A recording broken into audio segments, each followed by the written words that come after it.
Assalamualaikum warahmatullahi wabarakatuh.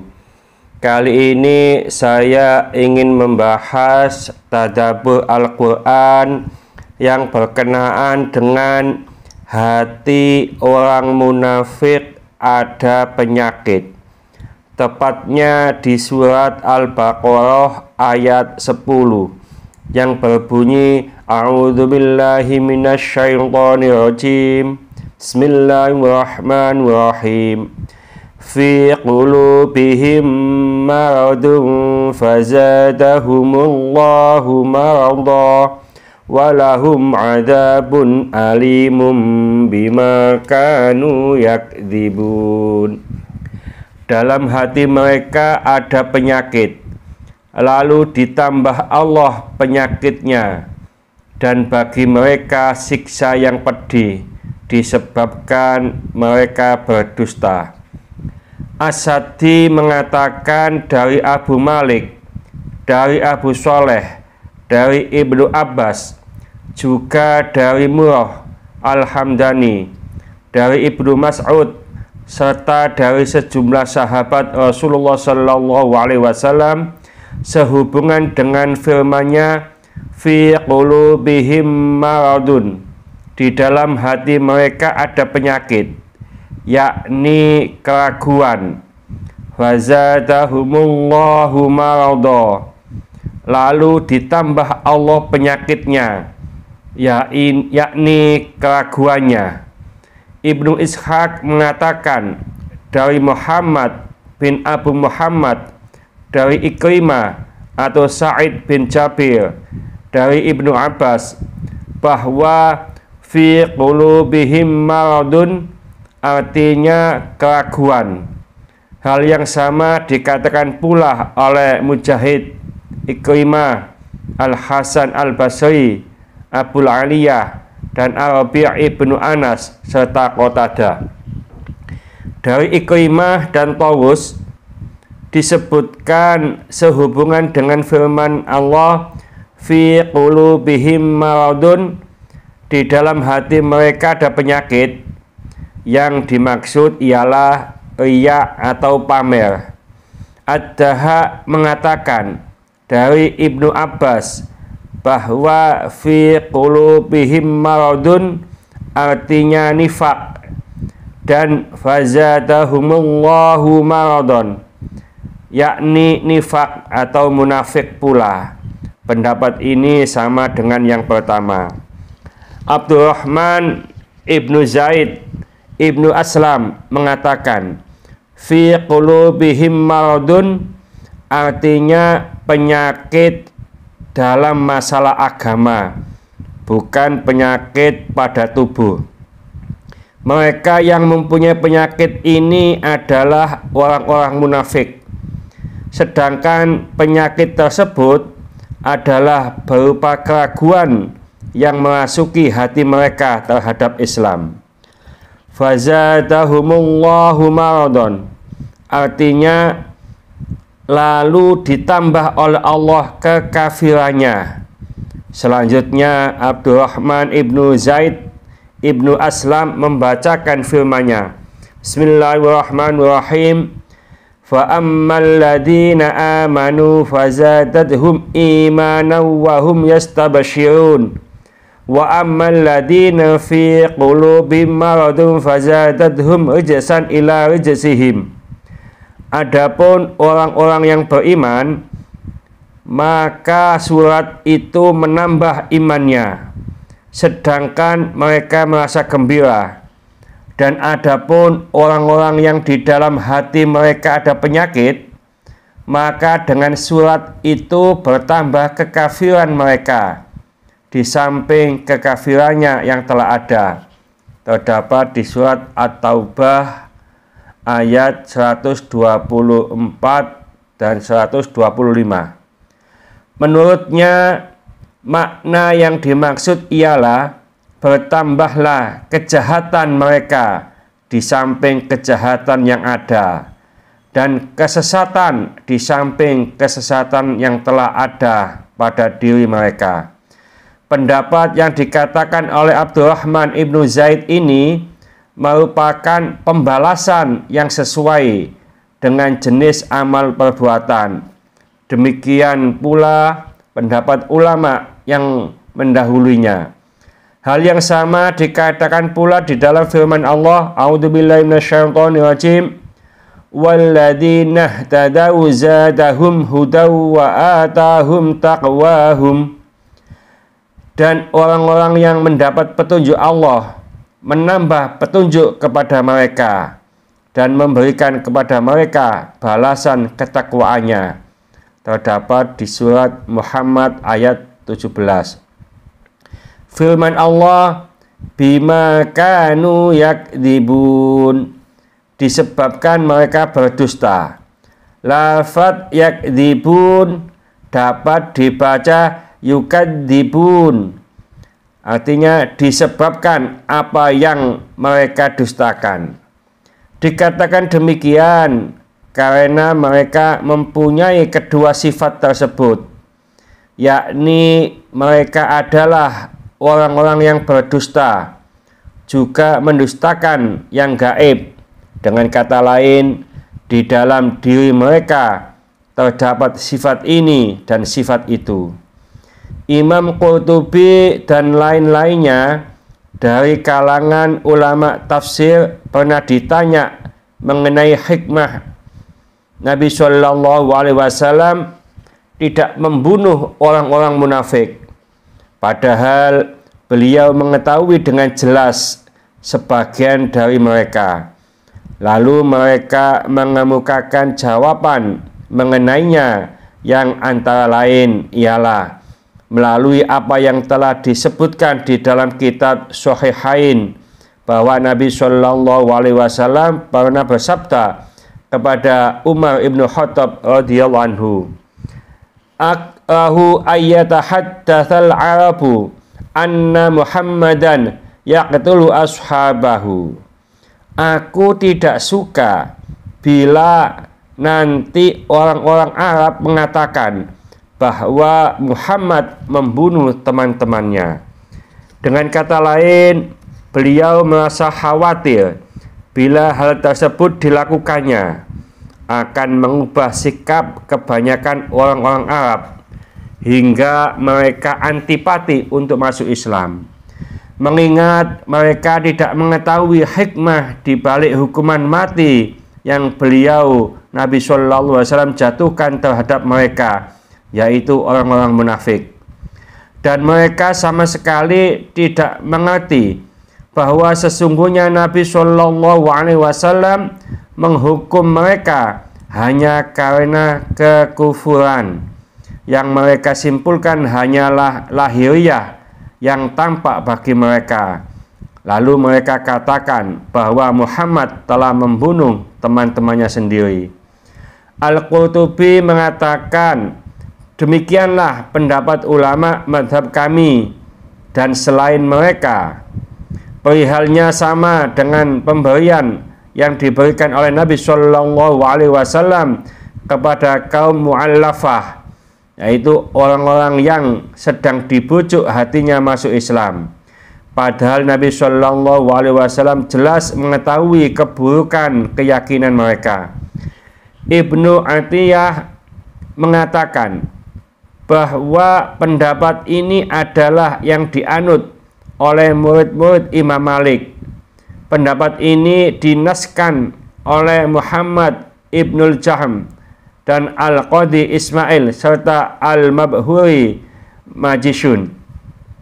Jawaban lainnya ialah, menurut apa yang dikatakan oleh Imam Malik, sesungguhnya Rasulullah Shallallahu Alaihi Wasallam menahan diri terhadap orang-orang munafik hanyalah untuk menjelaskan kepada umatnya bahwa seorang hakim tidak boleh main hakim sendiri atas dasar pengetahuannya sendiri. Imam Qurtubi mengatakan, semua ulama telah sepakat bahwa seorang qadhi tidak boleh menjatuhkan hukum mati atas dasar pengetahuannya sendiri. sekalipun para ulama berbeda pendapat dalam hukum-hukum lainnya. Jawaban lainnya ialah apa yang dikatakan oleh Imam Syafi'i. Sesungguhnya Rasulullah Shallallahu Alaihi Wasallam menahan diri tidak menghukum mati orang-orang munafik atas perbuatan mereka yang lahiriahnya menampakkan Islam, padahal batin mereka diketahui munafik. Karena apa yang mereka tampakkan itu dapat menutupi apa yang dilakukan sebelumnya. Hal ini diperkuat oleh sabda Nabi Shallallahu Alaihi Wasallam dalam sebuah hadis yang telah disepakati kesahihannya di dalam kitab Shahihain dan kitab-kitab lainnya, yaitu umirtu an uqatilan nasa hatta yaqulu la ilaha illallah fa idza qaluha asamu minni dima'ahum wa amwalahum illa bihaqqiha wa hisabuhum 'ala Allah azza wa jalla. Aku diperintahkan untuk memerangi orang-orang hingga mereka mengucapkan tidak ada Tuhan selain Allah. Apabila mereka mengucapkannya, berarti mereka telah memelihara darah dan harta bendanya dariku, kecuali berdasarkan alasan yang dibenarkan. Sedangkan hisab atau perhitungan mereka diserahkan kepada Allah Subhanahu wa Ta'ala. Maka makna hadis ini menunjukkan bahwa barang siapa yang mengucapkan kalimat tersebut, maka diberlakukan terhadapnya hukum Islam menurut lahiriahnya. Jika orang yang bersangkutan mengucapkan hal itu disertai dengan keyakinan, maka ia memperoleh pahala di hari kemudian. Jika dia tidak meyakininya, maka tiada manfaat pemberlakuan hukum dunia baginya dan pergaulannya dengan orang-orang yang beriman. Allah Subhanahu wa Ta'ala telah berfirman, A'udzubillahi minasyaitonirrajim, yunadunahum alam nakum ma'akum qalu bala walakinnakum fatantum anfusakum wa tarabastum wartabtum wa gharatkumul amaniyu hatta jaa amrullah. Orang-orang munafik itu memanggil mereka, orang-orang mukmin, seraya berkata, bukankah kami dahulu bersama-sama dengan kamu?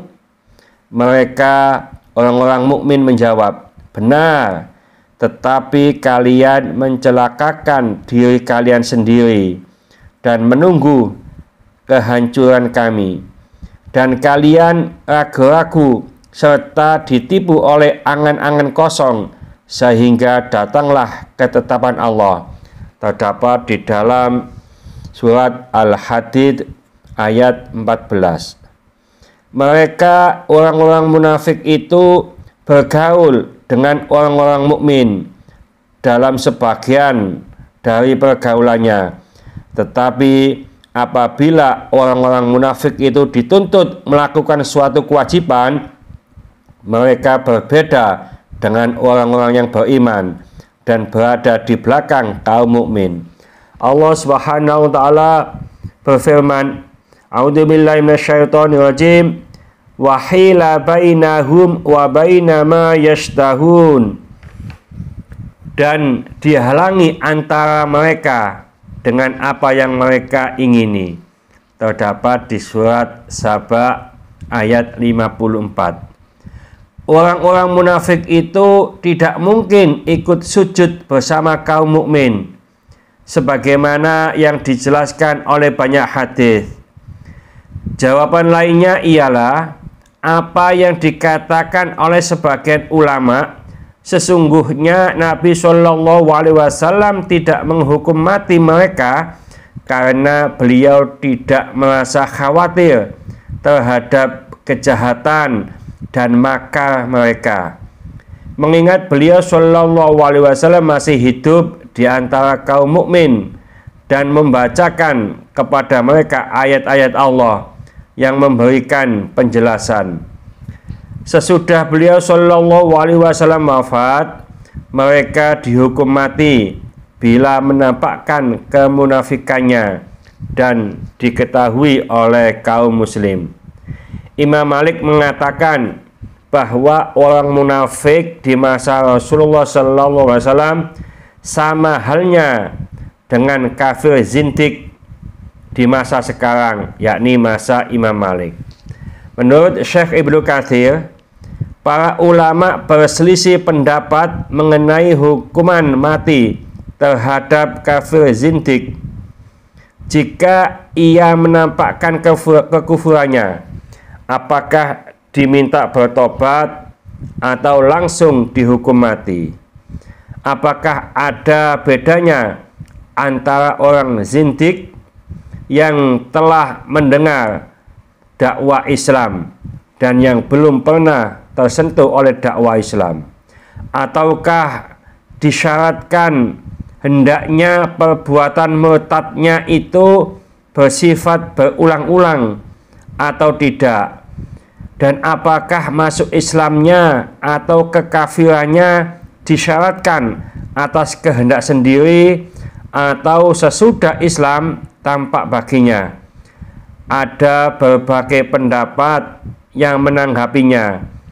Hanya tempat untuk menjelaskannya secara rinci dan keputusannya ada di bab lain, yaitu hukum-hukum. Pendapat orang yang mengatakan bahwa Nabi Shallallahu Alaihi Wasallam mengetahui secara pasti sebagian orang-orang munafik.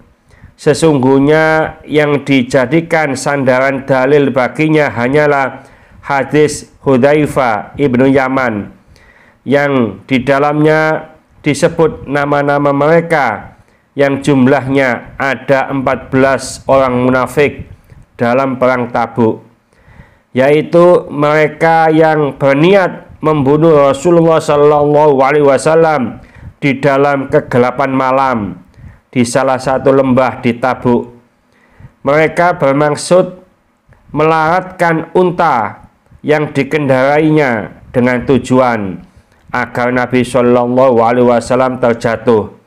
Lalu Allah menurunkan wahyu kepadanya mengenai makar mereka. Kemudian Nabi Shallallahu Alaihi Wasallam menceritakan hal tersebut kepada Hudzaifah. Barangkali Nabi Shallallahu Alaihi Wasallam menahan diri tidak menghukum mati mereka karena adanya pemberitahuan melalui wahyu tersebut, atau karena faktor lain. Hanya Allah yang Maha mengetahui.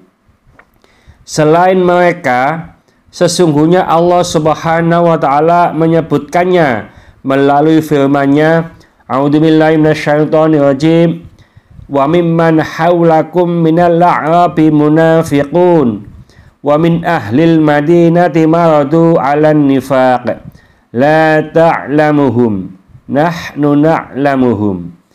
Di antara orang-orang Arab Badui yang di sekeliling kalian itu ada orang-orang munafik, dan juga di antara penduduk Madinah. Mereka keterlaluan dalam kemunafikannya. Kamu, hai Muhammad, tidak mengetahui mereka, tetapi kamilah yang mengetahui mereka. Terdapat di surat At-Taubah ayat 101. Di ayat lain disebutkan, A'udzubillahi minasyaitonirrajim, la illam yantahil munafiquna walladina fi qulubihim maradu wal mujifuna fil madinati la tughyannaka bihim thumma la yajawirunaka fiha illa qalila mal'unina aynama thuqifu ukhidu wa qutilu taqtila.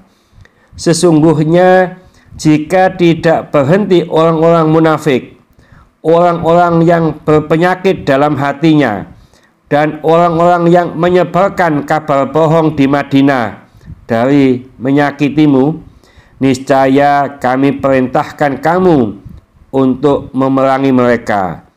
Kemudian mereka tidak menjadi tetanggamu di Madinah, melainkan dalam waktu sebentar, dalam keadaan terlaknat.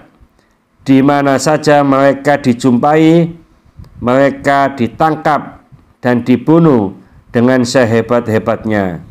Terdapat di surat Al-Ahzab ayat 60 dan 61.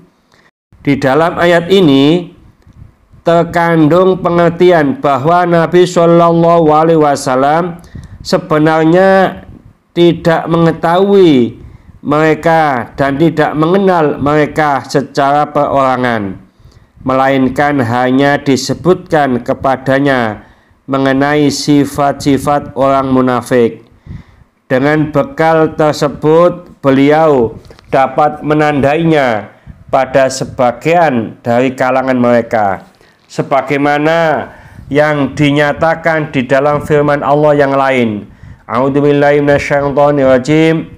Walau nasya'u lara'ainakahum fala'araftahum bisimahum wala ta'rifannahum fi lahnil qaul.